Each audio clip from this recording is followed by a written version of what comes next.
हम अपने अपने घरों में हैं, हम इन संकटों से घिरे हुए हैं। उसके बावजूद हमने जो आपके वचन के अनुसार आप पर विश्वास रखा है प्रभु। पिता परमेश्वर, हमारा विश्वास स्थिर रहे, कायम रहे, उसके लिए आप हम सबको अनुग्रह दे प्रभु। यस लॉर्ड, जो भी शारीरिक कमजोरी या बीमारी, कोई भी प्रकार का बुखार या सर्दी से जो कोई इन कमजोर अवस्था में है, हर एक के लिए हम मांगते परमेश्वर आपका चंगाई के लिए, आपका दया, आपका क्षमा।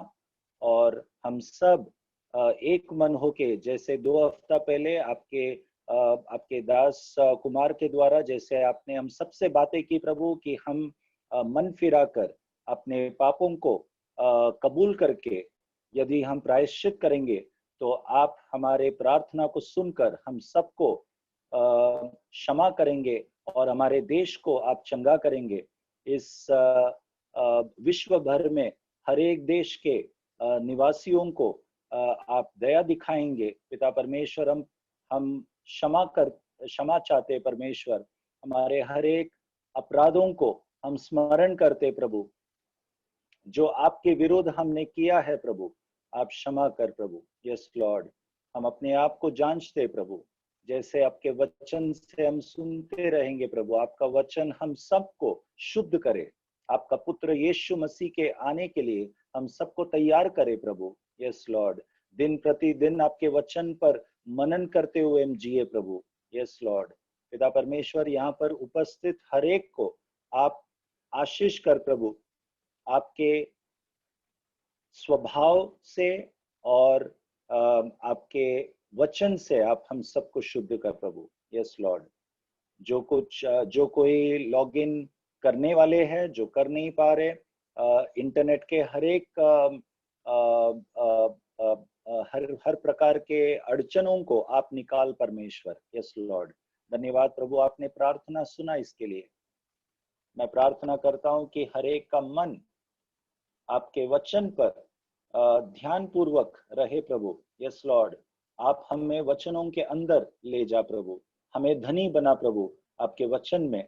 यस लॉर्ड, पिता परमेश्वर, मैं मांगता हूं हर एक को आपका बुद्धि से आप भर प्रभु। यस लॉर्ड, आपका भय बुद्धि का आरंभ है, आपका वचन कहता है, और हम मांगते हैं आपसे प्रभु। यस लॉर्ड, हम सबको बुद्धिमान बना प्रभु, कि हम सही चुनाव करें।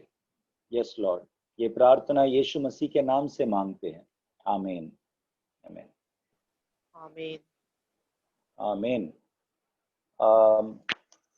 हम सब अपने अपने मोबाइल को म्यूट में रखें, यदि कोई भी गलती से अनम्यूट में है तो म्यूट में रखें। आइए हम हमारे यशायाह का पुस्तक का अभ्यास को आगे बढ़ाएंगे।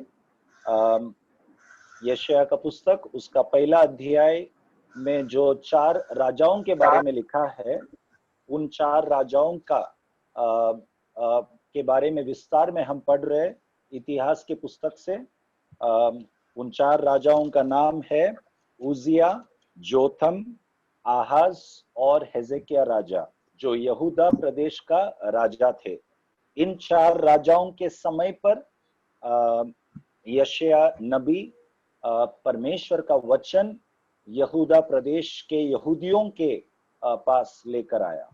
ओके, तो यशायाह नबी ने परमेश्वर का वचन जिस समय पर यहूदियों के पास लेकर आया, उस समय की अवस्था क्या है, ये समझने के लिए उन 4 राजाओं के समय पर क्या क्या घटनाएं हुए, वो हमें समझना बहुत जरूरी है। ओके, इसलिए हमने शुरुआत से उजिया राजा का जीवन चरित्र, दूसरा इतिहास का पुस्तक, उसका 26 अध्याय में हमने पढ़ा, और फिर 27 अध्याय में उजिया का बेटा जोथम राजा के बारे में हमने सीखा, और फिर पिछले हफ्ते हमने आहाज राजा के बारे में शुरू किया सीखने के लिए 28 अध्याय में। ओके, आगे बढ़ने के पहले हम कुछ चीजें उजिया राजा के बारे में जो मैं नहीं बताया पहले, मैं इस हफ्ते जब मैं वचन और एक बार 26 अध्याय में से जब पढ़ रहा था, तब प्रभु का आत्मा मुझे और कुछ बातों को बताया। ये वचन का खूबी है, हम जितने बार वचनों पर मनन करेंगे, परमेश्वर हमें और नए बातें बताते जाएंगे। ओके, तो वो मैं आपके बीच में बांटना चाहता हूँ उजिया राजा के बारे में। 26 अध्याय जो हम कर चुके हैं, परंतु कुछ 2-3 बातें और हम सीखेंगे वहां से और फिर आगे बढ़ेंगे। तो 26 अध्याय में दूसरा इतिहास, सेकंड क्रॉनिकल्स, उसका 26 अध्याय में हमने ये सीखा था कि उजिया राजा परमेश्वर के नजर में जो सही था वो किया। ओके, ये हमने देखा। और क्योंकि वो परमेश्वर के नजर में जो सही था वो किया और परमेश्वर को खोजने वाला व्यक्ति था, इसीलिए परमेश्वर ने उसको सफल किया हर बातों में। ये हमने देखा। ओके, और उसके बाद 6वां वाक्य में लिखता है, पढ़िए 6वां वाक्य। तब उसने जाकर फलिस्तियों से युद्ध किया और गत, यब्ने और अशुदोद की शहरपनाह गिरा दी और अशुदोद के आसपास और फलिस्तियों के बीच में नगर बसाए। तो यहाँ पर पवित्र आत्मा मुझे ये बताया कि 6वां वाक्य में जो लिखा है, जिस प्रकार से उजिया राजा का वर्णन किया है, क्या लिखा है कि उसने, उजिया राजा ने क्या किया? जाकर फलिस्तियों से युद्ध किया। बस, जाकर फिलिस्तियों से युद्ध किया। तो ये जो वर्णन यहाँ पर उजिया राजा के बारे में लिखा है, वो वर्णन इस प्रकार है कि उजिया राजा अपने आप से, मतलब I want to use the English word proactively. Okay, proactively वो he went and made war against the Philistines. तो इससे हम हमारे आत्मिक जीवन में ये सीखते हैं कि हमारे व्यक्तिगत जीवन में जो भी गलत स्वभाव है, मैंने बहुत पहले कहा था, हमारे गलत स्वभाव है वो कनान देश के कनानी लोग, अमोरी लोग, फिलिस्ती लोग, पेरिजी लोग, ऐसे लोगों के समान है। इन लोगों के विरुद्ध हमें युद्ध करके, परमेश्वर ने जैसे इजरायली लोगों को आज्ञा दिया था कि हर एक को मार गिराना है, किसी को भी नहीं छोड़ना है, कनान के निवासियों को पूरी तरह से मार गिराना है। ये परमेश्वर का आदेश इजरायली लोगों को के लिए था। हमारे जीवन में, हमारे आत्मिक जीवन में जो भी स्वभाव परमेश्वर के राज्य के विरुद्ध है, उन स्वभावों को हमें एक एक करके मार गिराना है और परमेश्वर के राज्य के स्वभाव जो आत्मा का फल है, उन स्वभावों में हमें बलवंत होना है, बढ़ते जाना है, प्रभु में बढ़ना है। ओके, तो इन गलत स्वभावों के विरुद्ध हम अपने आप से ढूंढ निकाल कर उससे मारना है। that is why I meant when I use the word proactive. हमें खुद होकर ये कदम उठाना है। हमें किसी का राह देखना नहीं है, कोई पास्टर आके हमें बताए, ब्रदर ये आपका स्वभाव ये गलत है, ये आप इस पर विजय प्राप्त करो, ये निकाल दो। हमें किसी के कोई जैसे राजाओं के समय पर भविष्यवक्ता या नबी होता था, वो नबी आकर जैसे उजिया राजा के बारे में हमने आगे पढ़ा 18वां वाक्य में कि नबियों का भीड़ आकर उजिया राजा का विरुद्ध खड़ा हुआ और उसको कहने लगा कि तू जो कर रहा है वो गलत है। ओके, तो इसका राह हमें नहीं देखना है। हमारे पास आज के समय पर, हम मसीह लोग होने के नाते हमारे पास परमेश्वर का वचन है। हर एक सही और गलत का प्रमाण हमारे पास है, वचन हमारे पास है। तो वचन को सामने रखते हुए हमें अपने आप को जांचना है और खुद होकर हमें युद्ध बोलना है इन गलत स्वभावों के विरुद्ध। दूसरों के जीवन में नहीं, जिसमें हम अक्सर माहिर है, ओके। ये मनुष्य का स्वाभाविक, ये अक्सर ये स्वाभाविक सोच है। It's a human psychology to look at others' faults, okay? But instead of that, let us examine ourselves and look into our own faults and declare war against. If there is hatredness in us, if there is some kind of jealousy in us, if there is any kind of evil thoughts or wrong behavior in us, let us declare war against it, okay? तो उजिया राजा क्या लिखा है? He went out and made war against the Philistines. That's the usage of sentence that I want you to pay close attention to. Hindi में क्या लिखा है? और एक बार पढ़िए वो शुरुआत का। तब उसने जाकर फिलिस्तियों से युद्ध किया। बस, तब उसने जाकर फिलिस्तियों से युद्ध किया। ये परमेश्वर का इच्छा था कि जब एक राजा सिंहासन पर आता है, यहूदियों का राजा, यहूदा हो या इजराइल का राजा, वो मजबूत गढ़ बनाए इजराइल में और दुश्मनों पर हमला बोले, ओके। और 7वां वचन में ये भी लिखा है कि परमेश्वर उजिया राजा के साथ था। पढ़िए। परमेश्वर ने फिलिस्तियों और गुबालवासी अरबियों मुनियों के विरुद्ध उसकी सहायता की। उसकी सहायता की मतलब उजिया जो युद्ध लड़ने के लिए हमला बोला, उसका सहायता कौन किया? परमेश्वर यहोवा ने किया फिलिस्तियों के विरुद्ध युद्ध लड़ने के लिए। तो हमारे व्यक्तिगत जीवन में यदि कोई गलत स्वभाव है और हम जब कदम उठाते हैं, प्रयास करते हैं उन गलत स्वभाव के ऊपर विजय प्राप्त करने के लिए, ये जानते हुए कि हमारे खुद के शक्ति से ये असंभव है, परंतु हम नम्र होकर परमेश्वर के बलवंत हाथों में अपने आप को सौंपते हैं, तब यहाँ पर जैसे 7वां वचन में उजिया राजा के विषय में लिखा है कि परमेश्वर उसकी सहायता की, परमेश्वर हमारी भी सहायता करता है हमें उन गलत स्वभाव के ऊपर विजय प्राप्त करने के लिए। आमीन। ये हम जानकर आगे बढ़ेंगे। और फिर 9वां वाक्य में क्या लिखा है? उजिया ने क्या किया? फिर उजिया ने यरूशलेम के कोने के फाटक और तराई के फाटक और शहरपनाह के मोड़ पर घूमट बनवाकर दूर किए। उजिया ने मजबूत गढ़ बनाए, फाटक बनाए। तो केवल हम हमला बोलना, हमारे स्वभाव के ऊपर विजय प्राप्त करने का जो प्रयास है, केवल वो करना काफी नहीं है, परंतु साथ साथ हमें प्रार्थना और वचन का मजबूत गढ़ हमारे व्यक्तिगत जीवन में बांधना है ताकि दुश्मन प्रवेश नहीं कर पाए, ओके। और 11 वाक्य पढ़िए।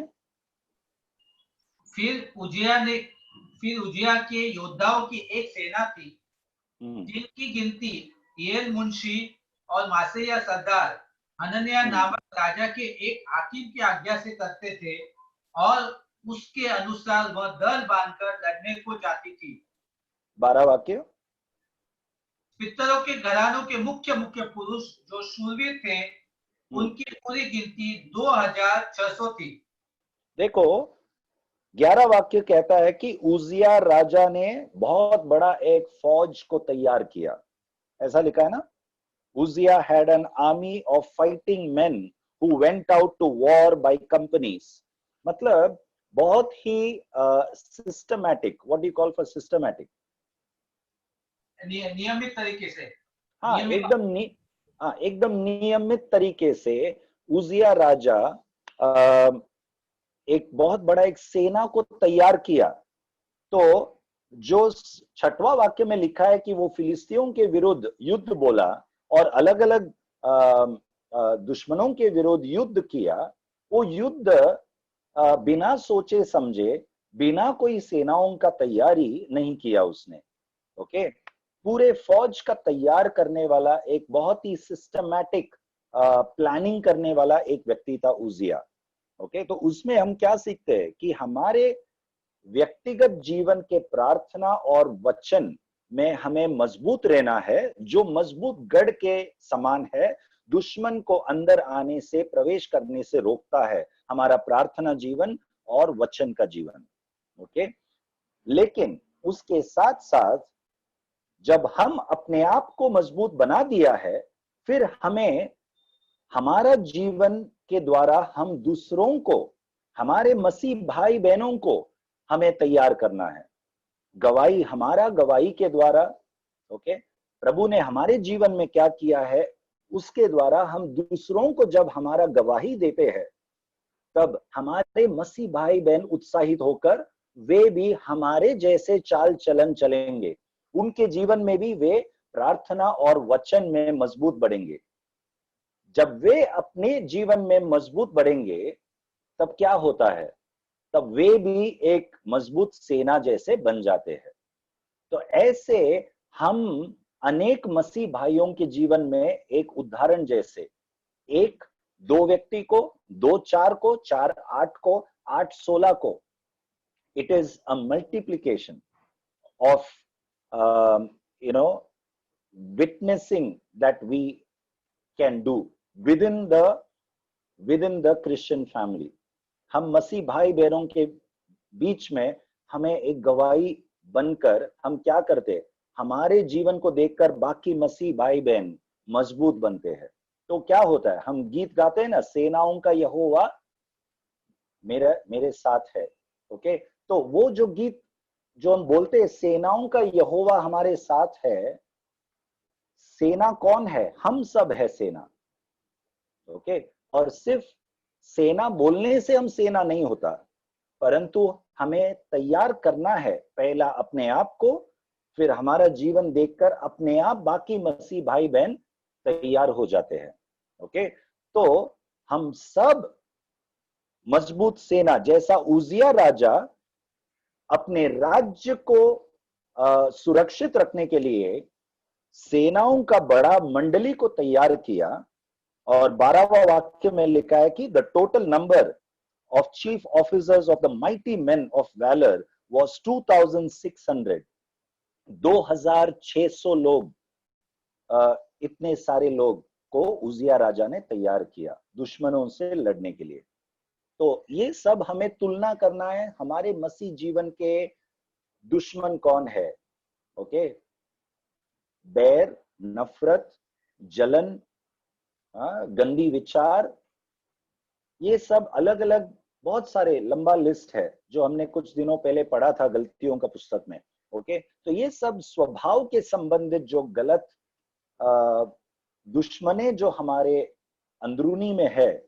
ओके, हम एक दूसरे को मजबूत करके एक प्रभु के लिए एक सेना बन के इन गलत स्वभावों को मार गिराएंगे, तब जाकर हम पूरा एक परिवार, कलीसिया मजबूत स्वभाव में, मसीह का स्वभाव में मजबूत हो जाएंगे।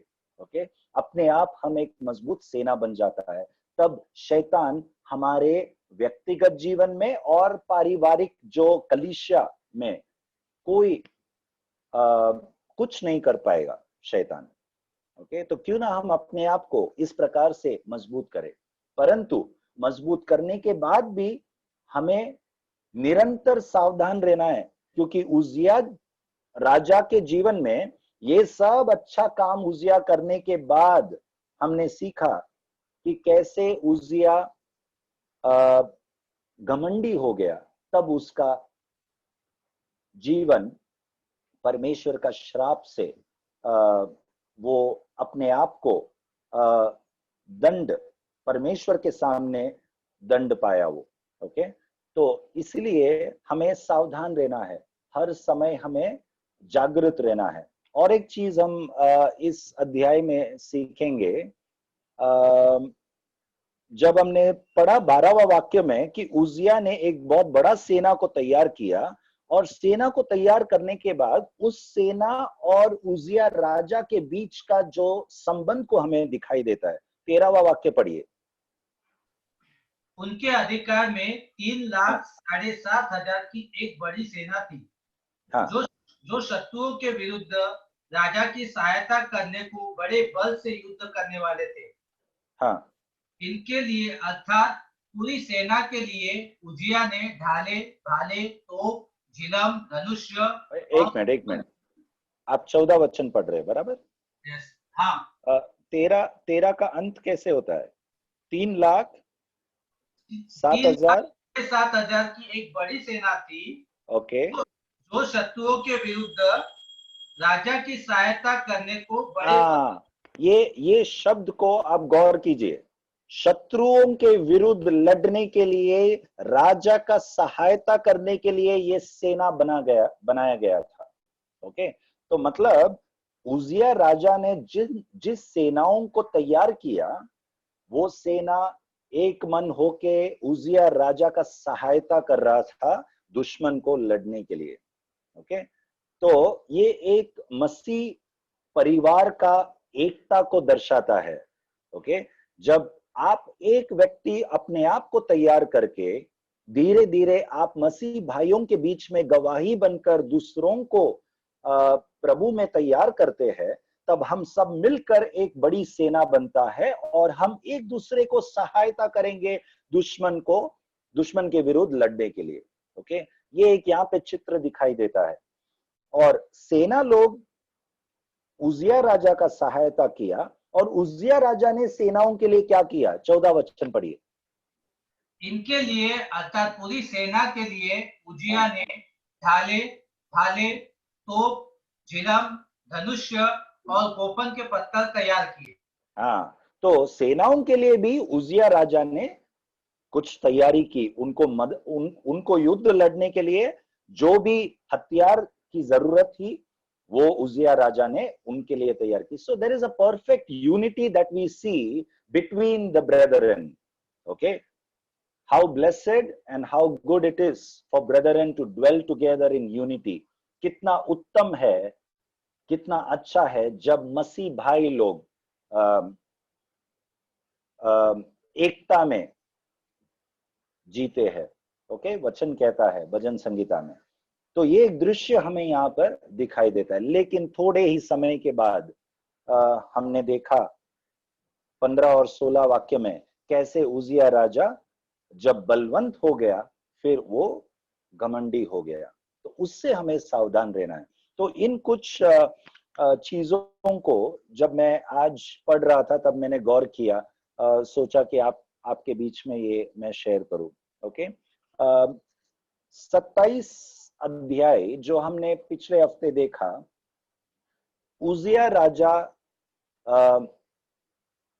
मरने के बाद उसका बेटा जोथम राजा बना 25 साल के उम्र में, और वो 16 साल राज किया। ओके, और जोथम परमेश्वर के नजर में जो सही था वो उसने किया, हमने देखा ये। और जोथम राजा ने भी मजबूत गढ़ बनाए और दुश्मन के विरुद्ध हमला बोले। 5वां वाक्य पढ़िए, वह 27 का 5। वह अमोनियों के राजा से युद्ध करके उन पर प्रबल हो गया। उसी हाँ, वर्ष अमोनियों ने उसको 100 किक्कार चांदी बस बस और बस। तो अमोनियों के विरुद्ध, तो इसका पिता उजिया फिलिस्तियों के विरुद्ध युद्ध बोला। बेटा जोतम जब राजा बना तब वो अमोनियों के विरुद्ध युद्ध बोला। ओके, और जोतम बहुत ही सामर्थी बना।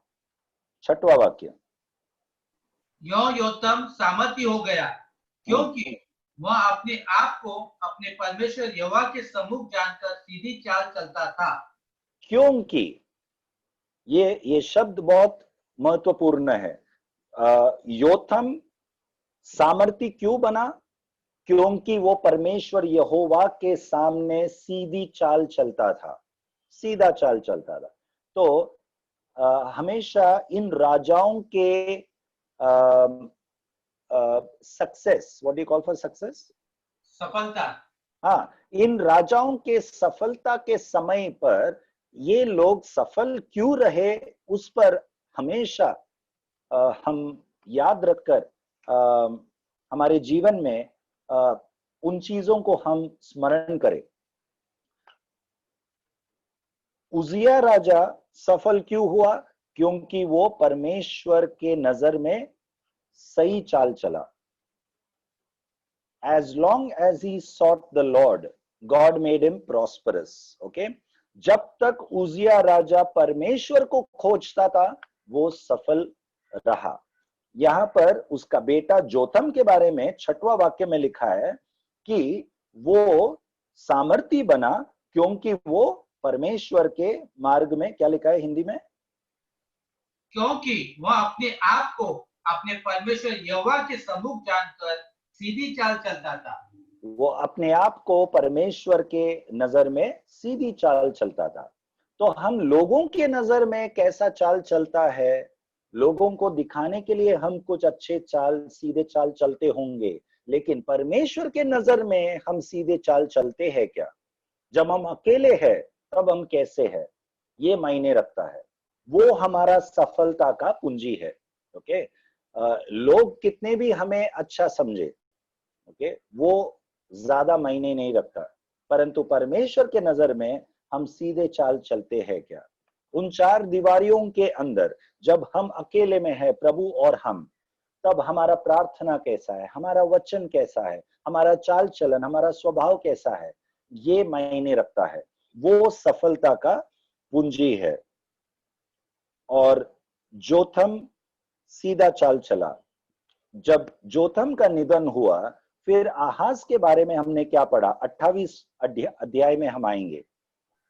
28 अध्याय, उसका पहला वाक्य।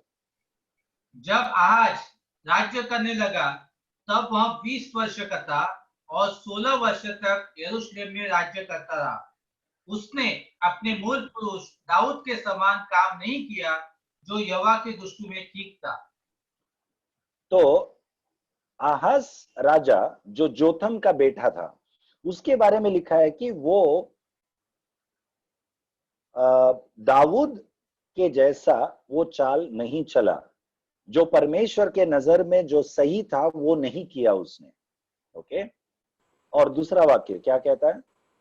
परंतु वह इस्राएल के राजाओं की सी चाल चला और बाल देवताओं की मूर्तियां ढलवा कर बनाई। तो आहाज राजा ने इजराइल के राजाओं के जैसा चाल चला। ओके? आहाज कौन सा राजा था? यहूदी का, सॉरी, यहूदियों का, यहूदा का राजा था। सॉरी। ओके? मैंने शुरुआत में कहा, यदि उस समय पर जो लोग नहीं थे उनके जानकारी के लिए देश था जो नॉर्थ, उत्तर, right? What do you call for north? उत्तर। उत्तर। जो उत्तर देश था वो इजराइल था, और दक्षिण जो देश था वो यहूदा था। दोनों यहूदियों के लोग थे। और उत्तर प्रदेश जो इजराइल कहलाता था, इजराइल का राजा अलग था। और यहूदा जो दक्षिण प्रदेश का राजाओं के बारे में हम सीख रहे हैं अभी। ओके? जहां पर यशायाह ने भविष्यवाणी की। तो दक्षिण प्रदेश, यहूदा का राजा आहाज, वो उत्तर प्रदेश इजराइल के राजाओं के जैसा चाल चला। ओके?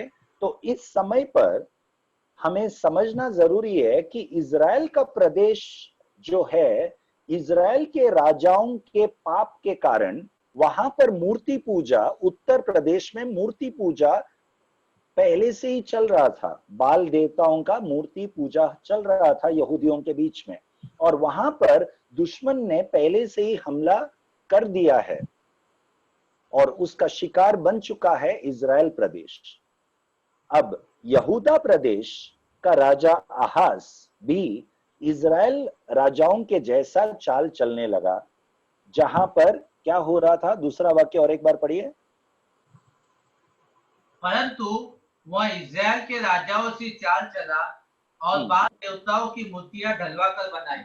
बाल देवताओं का मूर्तियां बनाने लगा यहूदा का राजा भी, जैसा इजराइल का राजा किया। ओके? और उस बाल देवताओं के सामने धूप जलाने लगा। ओके, और फिर चौथा वाक्य पढ़िए, 4। ऊंचे स्थानों पर और पहाड़ियों पर और सब हरे वृक्षों के नीचे वह बलि चढ़ाया और धूप जलाया करता था। हाँ, तो बलिदान चढ़ाया, धूप जलाया, कहां पर? ऊंचे पहाड़ों पर, पेड़ों के नीचे। ओके, अलग अलग जगहों में जो परमेश्वर को घृणा करता है वैसे काम करने लगे। कौन? आहाज राजा, यहूदा का राजा। ओके, तो जब हम अभी यहां पर ध्यान दीजिए, जब हम परमेश्वर को जो घृणा करता है वैसे काम जब हम करते हैं, मसीह व्यक्ति होकर भी जो परमेश्वर को प्रसन्न नहीं है वैसे काम यदि हम करेंगे, तो हम दुश्मन को हमारे जीवन में प्रवेश करने के लिए हम अनुमति देते हैं। ओके, तो हमारे जीवन में जब कुछ गलत होता है उसके कारण, तब हम परमेश्वर को दोष नहीं दे सकते। हम खुद ही दुश्मन को प्रवेश देते हैं हमारे जीवन में, शैतान को प्रवेश देते हैं। ओके, तो यहां पर जब आहाज राजा ने गलत किया, तब आगे उसका परिणाम क्या हुआ? 5वां वाक्य पढ़िए। इसलिए हाँ, उसके परमेश्वर यहोवा ने उसको अरामियों के राजा के हाथ कर दिया। हाँ, तो इसलिए, ये इसलिए शब्द बहुत महत्वपूर्ण है। किस लिए? आहाज राजा के इन कर्मों के कारण। तो हम मसीह लोगों के, हमारे जीवन में भी हमें समझना जरूरी है कि हमारे जीवन में हमारे गलत कामों के कारण, यहां पर क्या लिखा है? परमेश्वर यहोवा ने यहूदियों को, हाँ पढ़िए। इसलिए उसके परमेश्वर यहोवा ने उसको अरामियों के राजा के हाथ कर दिया। हाँ, तो परमेश्वर यहोवा ने दुश्मन राजा के हाथ में सौंप दिया यहूदियों को। ओके, तो जब हम गलत करते हैं, हम जब शैतान के आवाज को सुनकर शैतान के इच्छाओं को जब हम पूरा करते हैं, तब हमारे जीवन में प्रभुता कौन करता है? फिर शैतान प्रभुता करने लगता है। तो हम प्रभु प्रभु करके यीशु को प्रभु भले हम कहते हैं, उसमें कोई अर्थ नहीं है फिर, क्योंकि हमारे जीवन में प्रभुता क्या यीशु कर रहा है? यदि हम गलत करते हैं, तब क्या यीशु प्रभुता करता है? नो। हम जब गलत करते हैं, हम शैतान को प्रभुता करने दे रहा है, राज करने दे रहा है हमारे जीवन में। तब हम यीशु प्रभु प्रभु करके कहेंगे तो भी उसमें कोई अर्थ नहीं है, क्योंकि प्रभु कोई और बन गया। उस हृदय के, हमारे हृदय के सिंहासन पर कौन बैठा है प्रभु बनकर? शैतान। किसने बिठाया उसको? हम स्वयं बिठाया। ओके, तो इससे हमें सावधान रहना है। तो जब हम शैतान को अनुमति दिया, तब परमेश्वर हमें शैतान के हवाले कर देता है। यही इस वचन से हम सीखते हैं। 5वां वाक्य में लिखा है कि परमेश्वर यहोवा ने उजिया राजा को और यहूदा प्रदेश को दुश्मन के हवाले कर दिया, the king of Syria. Okay, तो ये हम दूसरा राजा के पुस्तक में भी हमें दिखाई देता है। दूसरा राजा का पुस्तक निकालिए, उसका 15वां अध्याय, 2 किंग्स चैप्टर 15। दूसरा राजा, उसका 15वां अध्याय।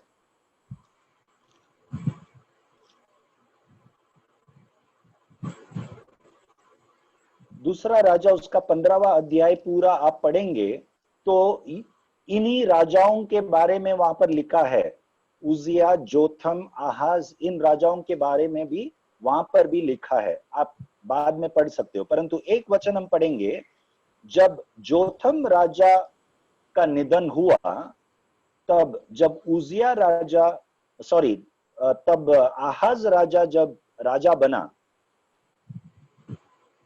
दूसरा राजा का 15वां अध्याय, उसका 37 वाक्य में लिखा है, 37 वर्स पढ़िए। उन दिनों में यहोवा अराम के राजा रसीन को और गमल्या के पुत्र पेका को यहूदा के विरुद्ध भेजने लगा। हाँ, तो इन दुश्मनों को आहाज जो यहूदा का राजा था, इस आहाज राजा के विरुद्ध, यहूदियों के विरुद्ध कौन भेजा? परमेश्वर यहोवा ने खुद भेजा। दुश्मन को अपने ही यहूदियों के विरुद्ध कौन भेजा? परमेश्वर स्वयं भेजा। ओके, ये जानकर हमें ताजुब नहीं होना चाहिए, ओके, कि परमेश्वर यहोवा ही अपने ही बच्चों के विरुद्ध, यहूदियों के विरुद्ध, इजरायलियों के विरुद्ध दुश्मन को भेजता है। उसका मतलब ये नहीं कि परमेश्वर ने दुश्मन का साथ दिया है, नहीं। जब हम अपने आप को दुश्मन के हवाले करते हैं, हमारे स्वतंत्र इच्छा को हम इस्तेमाल करके हम जब गलत निर्णयों को लेते हैं, परमेश्वर के वचन को न सुनकर हम जब गलत निर्णय लेते हैं हमारे स्वतंत्र इच्छा को इस्तेमाल करके, तब परमेश्वर हमें अपना राह में चलने के लिए अनुमति देता है। ओके, तो ये निर्णय हम लेते हैं। तो जब यहूदी लोग, आहाज राजा और यहूदा के यहूदी लोग जब बाल देवताओं का मूर्ति बनाकर गलत चीजें करने लगे, ओके, तब परमेश्वर ने दुश्मनों को उनके विरुद्ध छोड़ दिया।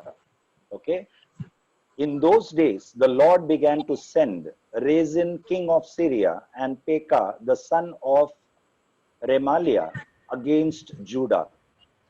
तो अब लौट कर आएंगे दूसरा इतिहास का 28 अध्याय में, जो हम पढ़ रहे थे 5वां वाक्य में। परमेश्वर यहोवा ने पढ़िए। इसलिए उसके परमेश्वर यहोवा ने उसको अरामियों के राजा के हाथ कर दिया। हाँ, तो परमेश्वर यहोवा ने उजिया राजा को सीरिया राजा के हाथ में सौंप दिया। तो यहां पर उजिया राजा को सौंप दिया लिखा है, और दूसरा राजा के पुस्तक में लिखा है कि परमेश्वर ने दुश्मनों को उजिया राजा के विरुद्ध भेज दिया। दोनों तरफ से किसने किया? परमेश्वर ने ये किया। क्यों किया? क्योंकि हम चाहते थे इसके लिए।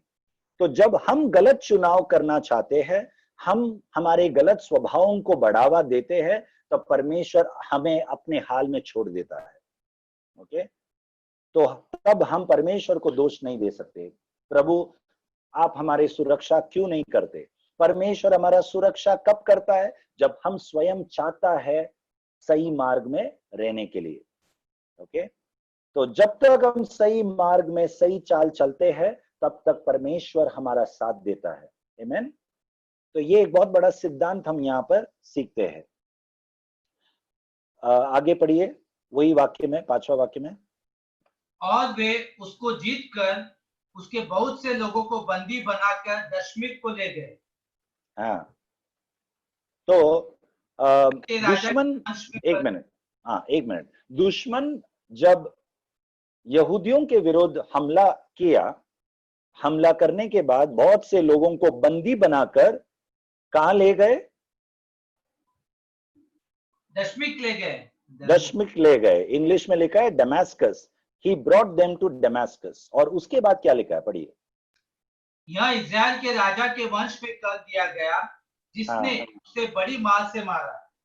अब यहां पर और एक चीज लिखा है, परमेश्वर ने यहूदा प्रदेश के यहूदियों को इज़राइल प्रदेश के यहूदियों के हवाले कर दिया। अब क्या हो रहा है?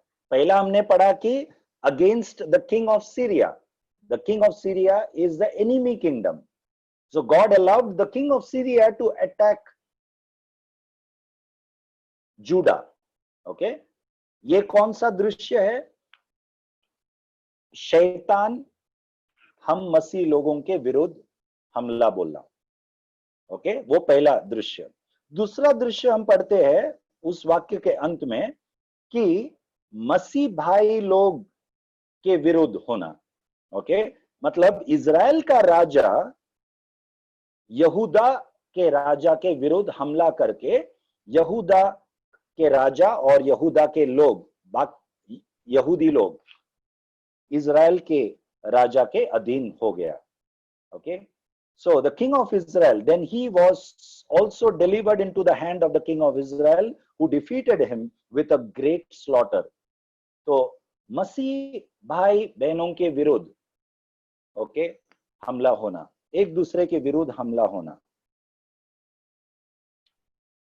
ये भी होता है जब हमारे ही परिवार के अंदर, जब हम सब मसीह लोग हैं एक ही परिवार में, ओके, हमारे परिवार के अंदर जब झगड़ा होता है, पति पत्नी के बीच में, बच्चे और माँ बाप के बीच में, या कलीसिया में मसीह भाई बहनों के बीच में जब झगड़ा होता है, तब जीत किसका होता है? जीत शैतान का होता है. ओके, हम में से कोई भी नहीं जीतता, हम एक दूसरे को फाड़ कर खा जाते हैं, परंतु जीत शैतान का होता है. इसका हम हमेशा याद रखें. Okay, let us not fight against each other.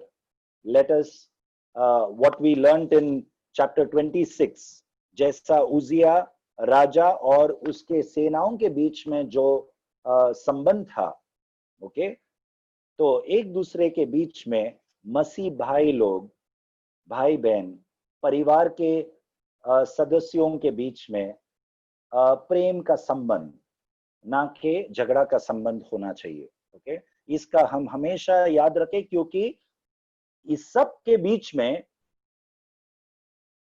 शैतान मजा लेता है और मजबूत गढ़ बनाता है हमारे परिवार में या हमारे कलीसिया में. ओके, तो इसीलिए हमेशा एक मन होके हमें दुश्मन का हमला करना है. तो यहाँ पर इजराइल और यहूदा, इन दोनों प्रदेश के बीच में भी झगड़ा, युद्ध हुआ, और इसका फायदा दुश्मन लिया. कौन था दुश्मन उस समय पर? आगे हम पढ़ेंगे. 8वां वाक्य पढ़िए. इजरायली अपने भाइयों में से स्त्रियों, बेटों और बेटियों को मिलाकर 2 लाख लोगों को बंदी बना के और उनकी बहुत लूट भी छीनकर शमरोन की ओर ले चले, समरिया की ओर. ओके, तो इजराइल के यहूदी लोग यहूदा प्रदेश के यहूदी लोगों के विरुद्ध हमला करके, उनके ऊपर जीत हासिल करके, यहूदा प्रदेश के यहूदियों को बंदी बना के, कितने सारे लोग? 200,000 विमेन, सन्स एंड डॉटर्स, इतने लोगों को बंदी बना के समरिया लेकर गया. मैंने पहले आप लोगों से कहा था, समरिया ये इजराइल प्रदेश का, उत्तर प्रदेश का राजधानी है. समरिया, it's the capital of Israel, Samariya. And Jerusalem is the capital of Judah, which is the southern kingdom. तो इजराइल के लोग यहूदा प्रदेश के लोगों को बंदी बना के भाई भाई के विरुद्ध युद्ध करके उनको बंदी बना दिया. तो किसका भी अच्छाई नहीं होता. ओके, जब हम एक दूसरे को लड़ाई करके, फाड़ कर, हम एक दूसरे को बंदी बना देते हैं घर पर. ओके, तो इसका हम सावधान रहे. वहां पर दुश्मन फायदा लेता है, शैतान फायदा लेता है. यहाँ पर इजराइल और यहूदा प्रदेश का दुश्मन कौन था? असीरिया साम्राज्य. मैंने एक हफ्ते पहले आपसे कहा था, जब इजराइल के अंदर, यहूदा के अंदर यहूदियों का जब लड़ाई होता है आपस में, तब हमारे कमजोरी दुश्मन का सामर्थ का कारण बनता है. ओके, तो उस समय पर असीरिया साम्राज्य बलवंत हो रहा था. तब तक, जब तक दाऊद और सुलेमान के राज्य, उनके समय पर जो इजराइल और यहूदा प्रदेश था, तब तक बाकी सब दुश्मन लोग इजराइल से डरते थे जब दाऊद राजा था. ओके, क्यों? क्योंकि दाऊद परमेश्वर का भय मानकर जीता था. Okay, he was a man after God's own heart.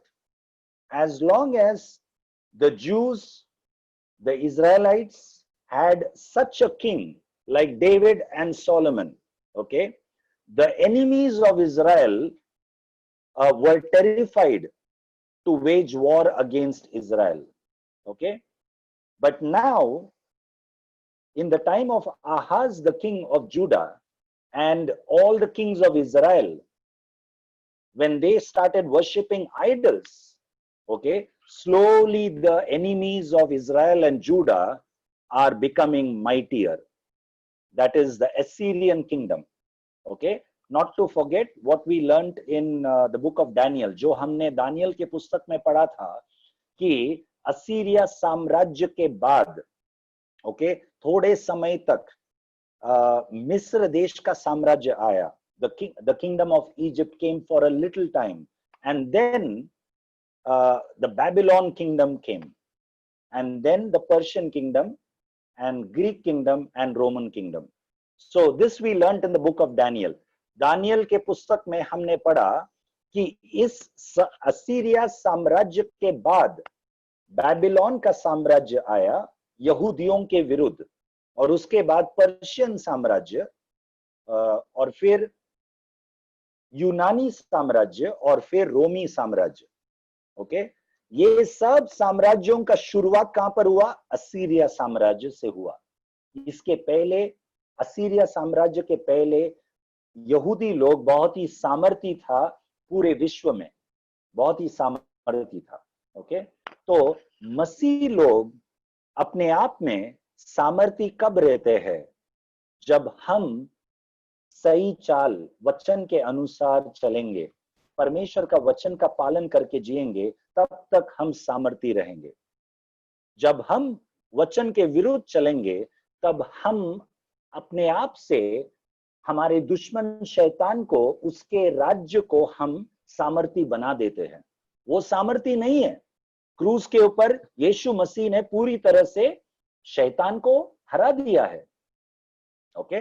परंतु हम शैतान को सामर्थी बनाते हैं हमारे गलत निर्णयों से और चाल चलन से. इसका हमें सावधान रहना है, ओके. तो यहां पर असीरिया साम्राज्य धीरे धीरे सामर्थी बन रहा है. 16वां वाक्य पढ़िए. उस समय राजा आहज ने अशूर के राजाओं के पास दूध बेचकर सहायता मांगी. तो यहां पर आहाज राजा क्या कर रहा है? बहुत ही बड़ा मन फिराने के बदले में बहुत ही बड़ा एक गलत काम कर रहा है वो.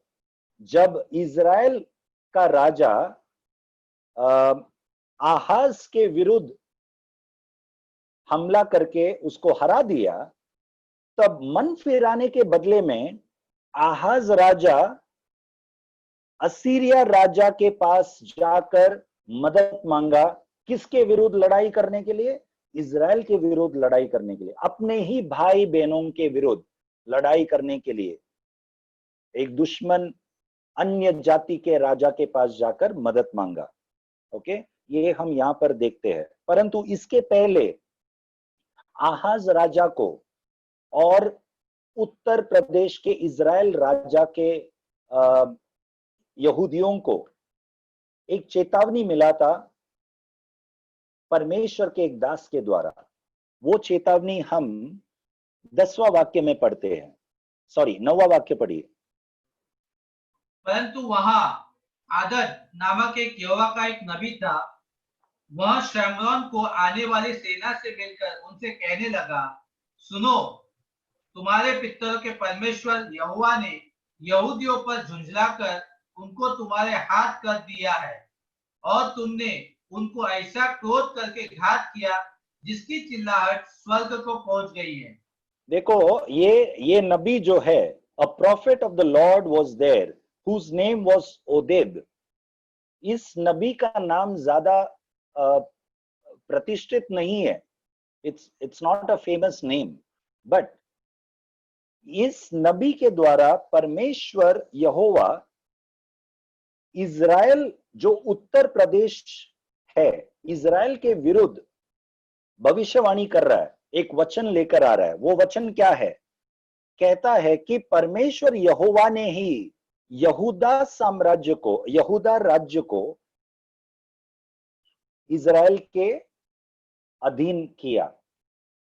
Okay, look, because the Lord God of your fathers was angry with Judah, he has delivered them into your hand, but you have killed them in a rage that reaches up to heaven.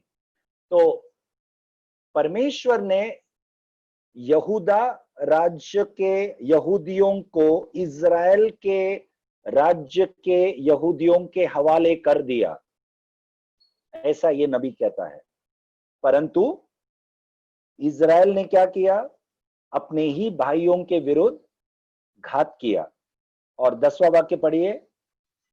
अब तुमने ठान लिया है कि यहूदियों और यरूशलेमियों को अपने दास दासी बनाकर दबाए रखो।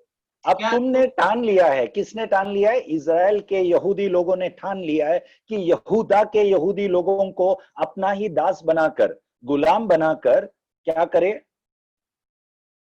क्या तुम पढ़ते क्या तुम भी अपने परमेश्वर यहोवा के यहाँ दोषी नहीं हो?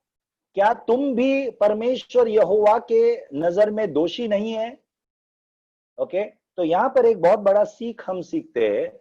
इस नबी के द्वारा परमेश्वर का वचन इजराइल के यहूदी लोगों के विरुद्ध आ रहा है कि जैसा यहूदा के यहूदी लोग परमेश्वर के नजर में दोषी है, उसी प्रकार तुम लोग, इजराइल के यहूदी लोग, तुम भी दोषी नहीं है? ये प्रश्न आ रहा है। मतलब परमेश्वर के नजर में इजराइल के यहूदी लोग, उत्तर देश के यहूदी लोग और दक्षिण देश के यहूदी लोग दोनों दोषी है।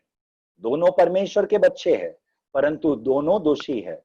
यहाँ पर हम ये सीखते हैं, जब हम मसीह भाई लोग, मसीह भाई बहन, एक ही परिवार के लोग एक दूसरे के विरुद्ध जब हम लड़ाई करते हैं, तू मैं करते हैं, यदि हमारे परिवार के अंदर पति पत्नी के बीच में, बच्चे माँ बाप के बीच में, ओके, कलीसिया में भाई भाई के बीच में जब हम लड़ाई करते हैं, दोष एक दूसरे के ऊपर जब लगाते हैं, तब परमेश्वर का वचन हमें याद दिलाता है कि जैसा वो व्यक्ति दोषी है, उसके अंदर गलत है। आप बोलते हो कि वो गलत है, ये गलत है, परंतु हमारे अंदर भी गलती है, वचन कहता है। ओके, तो इस नबी के द्वारा इजराइल के विरुद्ध वचन आता है कि क्या तुम भी दोषी नहीं है?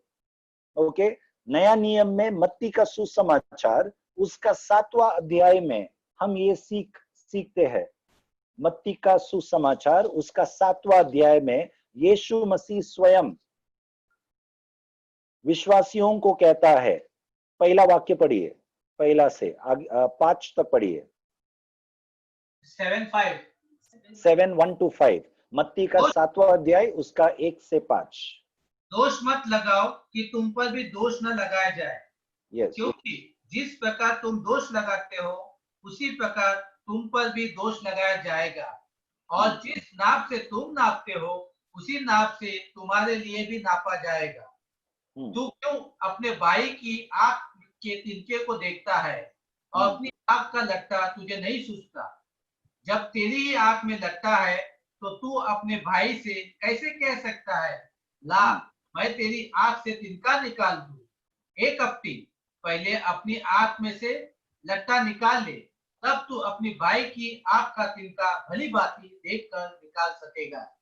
यस, हे कपटी, पहला तू क्या कर, अपने आंख से जो बड़ा एक अड़चन है, अपने ही आंख में जो बहुत बड़ा अड़चन है, उसको पहला तू निकाल, फिर तू क्या कर पाएगा? लिखा है वहां पर, पढ़िए। एक कपटी, पहले अपनी आंख में से लट्ठा निकाल ले, तब तू अपने भाई की आंख का तिनका भली भांति देखकर निकाल सकेगा।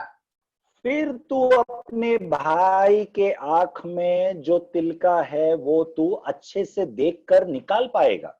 उसका मतलब वचन इस चीज का विरुद्ध नहीं है कि हम एक दूसरे का गलती को दिखाकर हम समझाए। यदि यहाँ पर मैं जस्ट उदाहरण के रूप में कहना चाहता हूं, यदि ब्रदर पिंटो के जीवन में कुछ गलती है और मैं उनके उनका उस गलती को मैं उनको दिखाता हूं, ब्रदर आप ये सुधारो, ये गलत है, ऐसा यदि मैं उनको कहता हूं, वचन इस चीज का विरुद्ध नहीं है कि हम एक दूसरे को सुधारे, इसका विरुद्ध नहीं है, परंतु वचन ये कहता है स्पष्ट कि यदि मेरे जीवन में उससे भी बड़ा एक अड़चन है, पाप है, मुझे पहला वो निकालना है, फिर मैं अच्छी तरह से देख पाऊंगा ब्रदर पिंटो के जीवन में जो गलत चीज है वो निकालने के लिए मैं अच्छी तरह से देखकर निकाल पाऊंगा। तो निकालने का विरुद्ध नहीं है, परंतु हमें अपने आप को पहला न्याय करना है।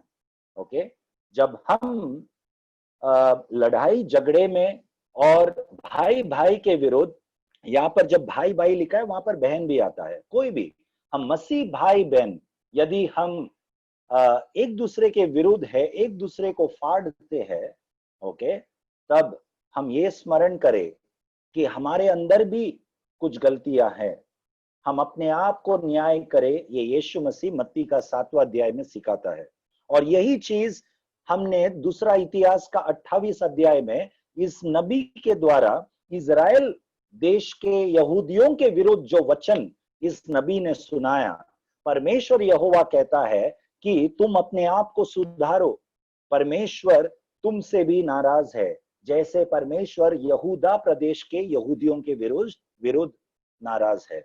ओके, तो हम एक दूसरे के विरुद्ध जब होते हैं तो जीत किसका होता है? शैतान का होता है। इसलिए हम पहला अपने आप का उस बड़े अड़चन को निकाले, हमारे व्यक्तिगत जीवन के गलत चीजों को हम पहला निकाले, फिर हम अपने भाई, अपने बहन, अपने पत्नी, अपने बच्चों का गलत चीज को हम सुधार सकते हैं। आमीन। तो ये हमें स्मरण रखना है, नहीं तो हम दुश्मन के हवाले होकर हमारे परिवार में, हमारे व्यक्तिगत जीवन में और हमारे कलीसिया में दुश्मन मजबूत गढ़ बनाकर कार्य करने लगता है। ओके, और ये नबी जो है 28 अध्याय, दूसरा इतिहास 28 अध्याय का 13 वाक्य में ये नबी ने क्या कहा? आगे पढ़िए 13 वाक्य। तुम इन बंदियों को यहाँ मत लाओ, क्योंकि तुमने वह बात ठान ली है जिसके कारण हम यहोवा के यहाँ दोषी हो जाएंगे, और उससे हमारा पाप और दोष बढ़ जाएगा। हमारा दोष तो बड़ा है और इस्राएल पर बहुत ही क्रोध भड़का है। हाँ, तो ये नबी का, सॉरी, ये नबी का शब्द नहीं है, परंतु ये नबी ने जो कहा 9 वाक्य से 11 वाक्य तक, ओदेद नबी ने जो इजराइल लोगों से कहा, उसका बात सुनकर आज्ञा पालन करते हुए इजराइल प्रदेश के कुछ लोगों ने आज्ञा पालन किया। और 13वां वाक्य में कहता है कि यहूदा प्रदेश के यहूदी भाइयों को यहां पर बंदी बनाकर मत लेकर आओ। ओके, नहीं तो क्या होगा? You intend to add to your sins, to our sins and to our guilt. For our guilt is great and there is fierce wrath against Israel. तो कुछ लोगों ने परमेश्वर का भय रखते हुए नबी के द्वारा आया हुआ वचन का पालन करते हुए कहा कि हम इस गलत काम को नहीं करना चाहते। ओके, क्योंकि यदि हम ये गलत काम आगे बढ़ाते रहेंगे तो परमेश्वर का क्रोध हमारे ऊपर बहुत ही तेजी से आएगा, जो अभी आ चुका है लेकिन और बढ़ जाएगा। ओके, तो फिर क्या किया? 15वां वाक्य। तब जिन पुरुषों के नाम ऊपर लिखे हैं उन्होंने उठकर बंदियों को ले लिया और लूट में से सब नंगे लोगों को कपड़े और जूतियां पहनाई और खाना खिलाया और पानी पिलाया और तेल मला। तब निर्बल लोगों को गधों पर चढ़ाकर यरीहो को, जो खजूर का नगर कहलाता है, उनके भाइयों के पास पहुंचा दिया। तब वे शमरोन को लौट आए, समरिया को लौट कर आए। तो ये इजराइल प्रदेश के यहूदी लोगों ने ये काम किया। यहूदा प्रदेश के इजरायली यहूदी लोगों को जो बंदी बनाकर लेकर आया था, ओके, उत्तर प्रदेश के यहूदी लोगों ने उनको कपड़े पहनाकर, उनको मदद करके, जूते देकर उनको फिर उनके प्रदेश में लौटा दिया, ओके, भेज दिया। और ये काम जो है अपने ही भाई के विरुद्ध जो किया था, वो अब अपने ही भाई को कपड़े पहनाकर वे लोग क्या कर रहे, सुधार कर रहे जो गलत काम किया था। तो ये हम यहाँ पर सीखते, यदि हमने अपने परिवारों में यदि एक दूसरे के विरुद्ध कुछ किया है तो हमें सुधार करना है, सुधार करना है, ओके, सुधार करके अपने रिश्तों को सही करना है। पारिवारिक जीवन में पति पत्नी के बीच का रिश्ता सही करना है, बच्चों के साथ का रिश्ता सही करना है, और कलीसिया में एक दूसरे के प्रति हमारा रिश्ता सही करना है। जैसे इजराइल प्रदेश के यहूदियों ने यहूदा प्रदेश के यहूदियों के साथ सही करके उनको अपने प्रदेश में भेज दिया। जब ये सही काम हो रहा है, देखो मत्ती का सुसमाचार निकालिए और एक बार उसका 5वां अध्याय में, ये मैं पुराना नियम और नए नियम में आपको तुलना क्यों करके दे रहा हूं, क्योंकि पुराने नियम का जो उदाहरण है वो हमारे लिए कहां पर लागू होता है, ये मैं आपको बताना चाहता हूं। ओके, कलीसिया नए नियम में नया कलीसिया स्थापित हुआ है। The term church is not there in the Old Testament, okay, but church is there in the New Testament, which comes through Jesus Christ. He is establishing the ecclesiastes, the church in the New Testament. तो यीशु मसीह जब कलीसिया को स्थापित कर रहा है नए नियम में, तो कौन से सिद्धांतों को यीशु मसीह सिखा रहा है, ये हमें देखना है। हमारे लिए पुराने नियम का जो घटनाएं हमारे लिए कहां पर लागू होता है। मत्ती का 5वां अध्याय में यीशु मसीह कहता है, उसका 23 वाक्य पढ़िए, 23। इसलिए यदि तू, मत्ती 5वां अध्याय 23 वाक्य 23। इसलिए यदि तू अपनी भेंट वेदी पर लाए और वहां तू स्मरण करे कि तेरे भाई के मन में तेरे लिए कुछ विरोध है, तो अपनी भेंट वहीं वेदी के सामने छोड़ दे और जाकर पहले अपने भाई से मेल मिलाप कर और तब आकर अपनी भेंट चढ़ा। 25। जब तक तू अपने मुद्दई के साथ मालकई में है, उससे झटपट मेल मिलाप कर ले, कहीं ऐसा ना हो। तो यहाँ पर स्पष्ट लिखा है और हम ये सब जानते हैं, इन वाक्यों को हम जानते हैं, परंतु हम में से कितने लोग इन वचनों को लागू करते हैं हमारे जीवन में, ये बहुत जरूरी है। तो क्यों ना हम अपने आप को जांच के देखें, ओके, कि जब हमारे मसीह भाई बहन के विरुद्ध जब हमारा कुछ रिश्ता जब बिगड़ जाता है, या हमारे परिवार के अंदर जब पति और पत्नी का रिश्ता जब बिगड़ जाता है, या माँ बाप और बच्चों का रिश्ता यदि कुछ अनबन हो जाता है, ओके, तब हम क्या करते हैं। यीशु मसीह ने हमें सिखाया है इन वचनों के द्वारा, जब तुम तुम्हारे भेंट को ओके मंदिर में लेकर आते हो, भेंट को हम क्यों लेकर आते हैं, प्रभु के सामने चढ़ाने के लिए, परमेश्वर के सामने चढ़ाने के लिए। भेंट अलग अलग प्रकार का है, आराधना का भेंट है, धन्यवाद का भेंट है, दान दशांश का भेंट है, ओके। अपने आप को आप भेंट जैसे चढ़ाते हो जब आप मंदिर में आते हो, आपके घर में जब आप प्रार्थना के लिए बैठते हो, तब आप प्रभु के सामने बैठे हो, ये सब एक भेंट का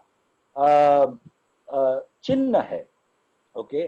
तो जब आप आते हो प्रभु के पास और वहां पर आपको स्मरण है, याद है कि आपके भाई के मन में आपके विरुद्ध कुछ है, तो आपको उस भेंट को रखकर आपके भाई के साथ पहला मेल मिलाप करना है। तो भाई मतलब कोई भी, आपका पत्नी हो, आपका पति हो, आपके बच्चे हो, या आपके परिवार कलीसिया में कोई हो, कोई भी हो, आपको पहला क्या करना है, मेल मिलाप करना है। ओके, नहीं तो हमारा भेंट परमेश्वर ग्रहण नहीं करता। तो ये हमने जो दूसरा इतिहास का पुस्तक में 28 अध्याय में इस नबी के द्वारा जो सुना, जो इज़राइल देश के लिए था, ओके, वो वचन को सुनकर कुछ लोगों ने मेल मिलाप किया यहूदा प्रदेश के यहूदियों के साथ। ओके, उसी प्रकार हमें भी एक दूसरे के साथ, आज इस वचन होने के बाद आप लोग याद करो, ओके, हम सब याद रखना है कि यदि परिवार में कुछ अनबन है, हम सब तुरंत ही मिलाप करना है, ओके, वचनों का पालन करना है, ताकि परमेश्वर का क्रोध हमारे ऊपर न आए। जैसा हमने 28 अध्याय, दूसरा इतिहास का 28 अध्याय में इज़राइल के यहूदी लोगों ने जो कहा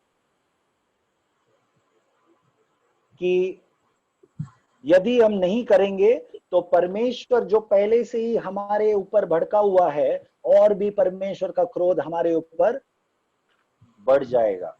तो ये न होने के लिए, उनका क्रोध हमारे ऊपर, बबलू आप अपना म्यूट कीजिए, आपका अनम्यूट हुआ है प्लीज। तो परमेश्वर का क्रोध हमारे ऊपर न आए, इसके लिए शैतान हमारे विरुद्ध कार्य न करे, इसके लिए हम एक दूसरे के साथ मिलाप करके परमेश्वर का वचन का अधीन होकर हम क्यों ना जिए। ओके, तो ये हमें करना है पहला काम। और ये जब करते वक्त आहाज राजा ने बहुत बड़ा एक गलती किया, जो हमने पहले पढ़ चुका है।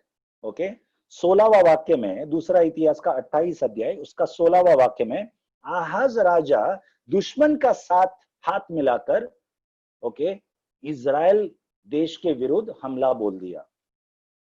और ऐसा करने से क्या हुआ, आगे का वचन मैं अभी पढ़ना नहीं चाहता हूं, आप बाद में पढ़िए। ओके, मैं सारांश में आपको कहना चाहता हूं, 28 अध्याय का अंत में, पूरा 28 अध्याय में ऐसा लिखा है कि असीरिया साम्राज्य के साथ मिलकर आहाज राजा उसके साथ मिलकर इज़राइल के विरुद्ध हमला बोलकर इज़राइल को हरा दिया। ओके, और असीरिया साम्राज्य इज़राइल इस देश के ऊपर राज करने लगा। तब आहाज राजा जो यहूदा का राजा था, वो खुश तो हुआ, लेकिन उसका खुशी ज्यादा समय तक नहीं था, क्योंकि थोड़े ही समय के बाद ये असीरिया साम्राज्य जो अब इज़राइल देश में है, उत्तर देश में है, वो यहूदा के विरुद्ध भी हमला करके यहूदा को भी बंदी बना दिया। ऐसे पूरा इज़राइल और यहूदा, पूरा देश असीरिया साम्राज्य के अधीन में आ गया। तो हम यदि शैतान को अनुमति देते हैं, शैतान का साथ मिलकर हम अपने ही मसीह भाई के विरुद्ध यदि हम कुछ करते हैं, तो वो ज्यादा टिकेगा नहीं, क्योंकि ये शैतान जो हमें लगता है कि हमारा साथ है, ओके, वो थोड़ी देर के बाद हमें ही कुचल देगा, ओके, हमें भी नाश कर देगा। तो इसीलिए हमें सावधान रहना है कि हमें कोई भी प्रकार से शैतान का साथ नहीं देना है। ओके, क्यों ना हम सब मिलकर परमेश्वर से क्षमा मांगे। जो हम यशायाह का पुस्तक उसका पहला अध्याय में जो भी हम सीखते हैं, क्या सीखते हैं यशायाह का पुस्तक पहला अध्याय में, कि ये सब इतिहास में जो हुआ उसके कारण परमेश्वर असीरिया साम्राज्य को इज़राइल के ऊपर राज करने के लिए अनुमति दिया, इज़राइल और यहूदा के ऊपर। तो इसका कारण ये सब था, जब मूर्ति पूजा यहूदा प्रदेश में प्रवेश किया, इज़राइल देश में मूर्ति पूजा ये प्रवेश हुआ। ओके, तो हमारे व्यक्तिगत जीवन में यदि कुछ भी गलत चीज को हमने प्रवेश करने दिया है, हमें मन फिराना है, हमें क्षमा मांगना है। ओके, ताकि शैतान का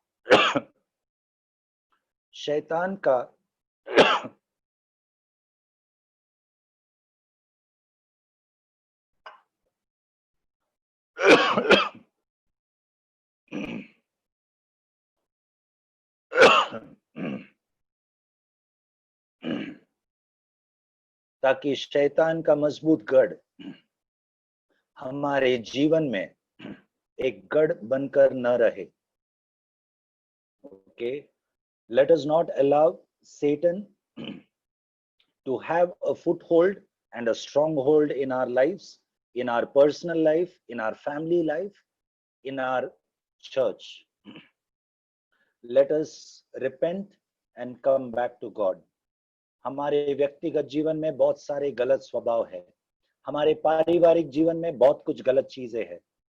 क्यों ना हम सब मिलकर शुद्धिकरण करें अपने आप को, हमारे परिवार को, और हमारे कलीसिया में यदि कुछ गलत चीजें है, ओके, जैसा उजिया राजा के विरुद्ध 26 अध्याय में पूरे नबियों का मंडली 40 नबी लोग अपने जान का परवाह न करते हुए उस उजिया राजा के विरुद्ध खड़ा हुआ ताकि कोई भी गलत चीज मंदिर के अंदर आने नहीं दिया उन नबी लोग. ओके, उसी प्रकार कलीसिया के अंदर भी कुछ गलत स्वभाव या गलत तौर तरीके यदि है, हमारे नजर में यदि परमेश्वर लाता है, तो हमें हमारे खुद के छवि का परवाह नहीं करना है. We should not bother about our image. Let us stand for God. Let us stand for the word of God, that no wrong things we should allow in the church, in the family, in our personal life. Let us stand against those wrong things. जब हम उन गलत चीजों के विरुद्ध खड़े रहते हैं वचन के द्वारा, वचन को तलवार के तौर पर पकड़कर, तब दुश्मन का हार होता है. Let us all cry out to God. क्यों ना हम सब मिलकर हमारे जबान खोलकर, आइए हम सब मिलकर हमारे जबान खोले. ओके, हमें मुंह खोलकर बोलना है, पश्चाताप करना है. ओके, यदि हमने नहीं किया है, हमारे मसीह भाई बहनों ने किया है, तो उनके लिए हम पश्चाताप करें एक मन होके. हम सब एक है. ओके, हम एक मन होके पश्चाताप करें. Let us all cry out to God. हम सब हमारे आवाज को उठाए. ओके, भले हम सब म्यूट में है, अपने अपने घरों में हम आवाज उठाकर प्रभु से क्षमा मांगे. पिता परमेश्वर, हम क्षमा मांगते प्रभु, हमारे पापों के लिए, हमारे परिवार के पापों के लिए, हमारे कलीसिया के मसीह भाई बहनों के पापों के लिए हम क्षमा मांगते परमेश्वर. यस लॉर्ड, आप हम सबको क्षमा कर प्रभु. हमारे गलत काम आपके सामने स्पष्ट है प्रभु.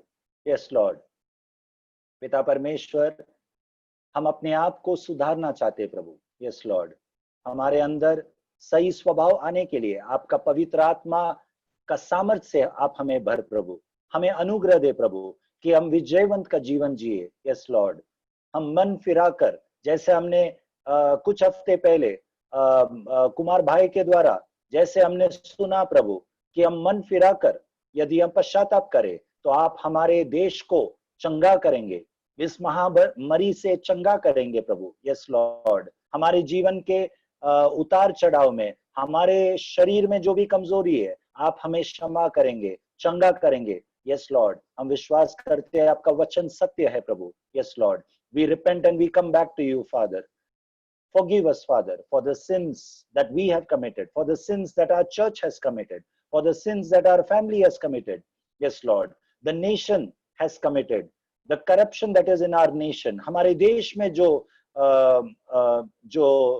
करप्शन है, जो गलत चीजें हो रहा है, उसके विरुद्ध हम प्रार्थना करते प्रभु. क्षमा कर प्रभु. धन्यवाद प्रभु, आपने हमारे प्रार्थनाओं को सुना है. इसके लिए हमारे बीच में जो भी बीमार है उनको चंगा कर प्रभु. Yes lord, heal us lord, heal our land of father.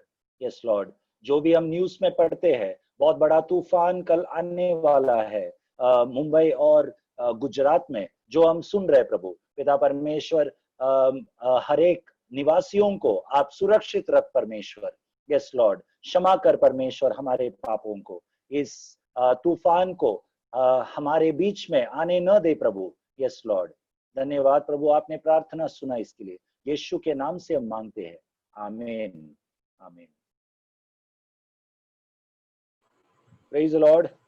अपने आप को आप अनम्यूट कर सकते हो, आप एक दूसरे को विश कर सकते हो। Praise the Lord, everyone. Praise Lord. Praise the Lord. Praise God, praise God.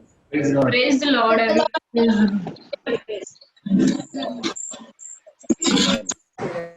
God bless you. God bless you. God bless you. God bless you.